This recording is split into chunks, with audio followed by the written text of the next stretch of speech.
Hi, Phoenix Rising here. Today I am at my favorite place, of course, and I have been super inspired to do this video, and I knew I had to come here because I have been tapping into my inner goddess for the last several weeks, really understanding her and really coming to be with her within me as a source of my guidance, as somebody, something, source that is so powerful for me that I can't deny her anymore. And so I knew if I came to this tree, I could tell you a story and I could tell you what my life started like and then how I got to where I am today, and that will be in future videos. But I wanted to come to my favorite tree.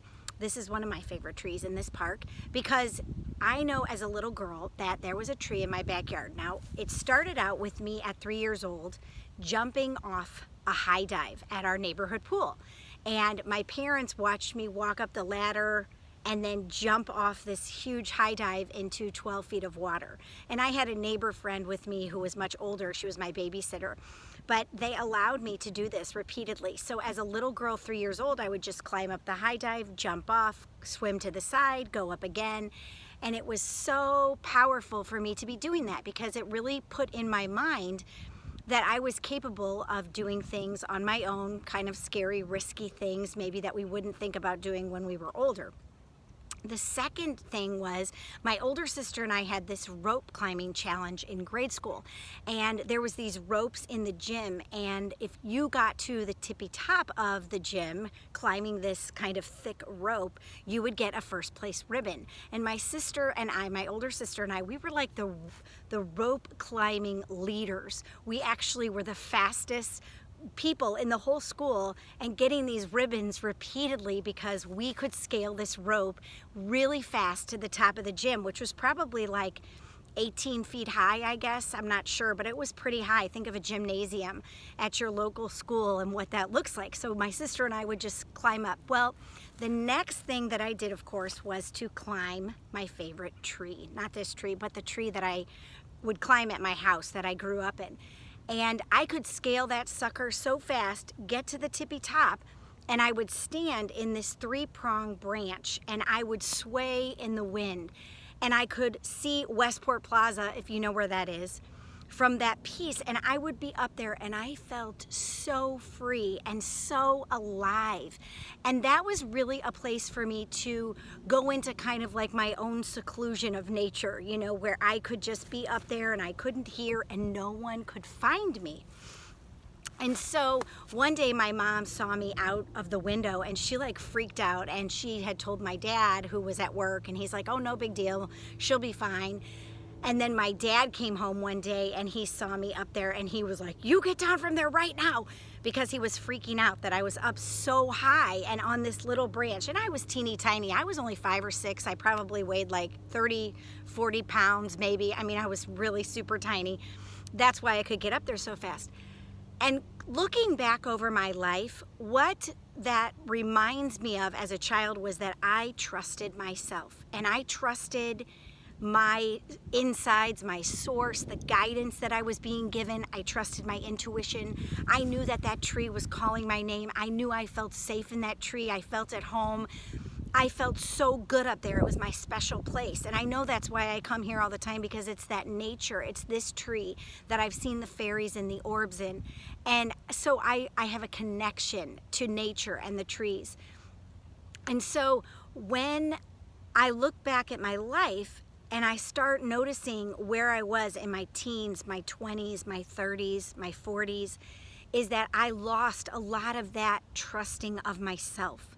And I lost a lot of that intuition.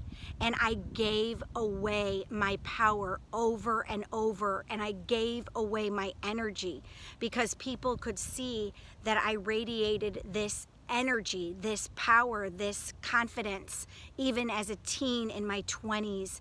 And once I was married, then I began to lose that. And I started to go to that place of shadow, which is something I needed to do as well. And I'm so grateful for that as well. And yet I've been soul searching. I have been searching to get back to, how do I trust me? How do I get in touch with that part of me that's so powerful, that knows what I want, that knows who I am, that knows how to serve? And that is what I want to help you do. I want to help women I want to inspire women to take back their worth, to trust themselves again, to know who they are, to be who they are, instead of always doing, to be. And that's the goal of my work, Phoenix Rising. That is what I want to help you with. So if any of this strikes a chord with you, if you see yourself as having lost trust with yourself, as having given away your power, especially for me, to men, that is one of my biggest lessons. And there's more of that to come. That's been my life's mess. And that is where my message lies, is that I've given away so much of my power and energy to men and making them my God. So if this resonates with you, send me a message or go to my website at www.melissakrange.com or send me a message here on Facebook. You know, I would love to connect with you and work with you, because I know that I could help you get back to that place where you trust, love, and have compassion for yourself and acceptance for yourself. And I know I can do this because that's who I am, and that is what I know so many women are craving for. You know, we're craving to find the goddess within. We're craving that self-partnering that's been so prominent out in society right now, you know, that terminology. We're craving that piece of ourselves that we have given up. And so if you're one of these women, reach out to me. You know, invest in yourself. The new year is coming. You could give yourself a Christmas gift. You could, you know, look for me in the next year to help you get where you want to go. Be who you want to be. And that's my message for today. You know, keep climbing. Keep climbing. And on my way here, just to end, I heard this song, and it says "Where It All Begins." And I'm going to post that on my page. But this is where my trust and my freedom began, was in a tree. It really was, looking back on my life. And so if you have a special place or know where, you know, somewhere that makes you feel free, go there. Do that. Get out in nature and just invest in yourself. Make yourself a priority. Women don't do that. Women don't make themselves a priority. I'm still learning that. And so I hope you have a super duper day, and I look forward to connecting with you, and really I look forward to working with you, because I know there's a lot of women out there calling and searching for help, and if you found my page, you need to reach out to me. So Phoenix Rising signing off. Have a super day.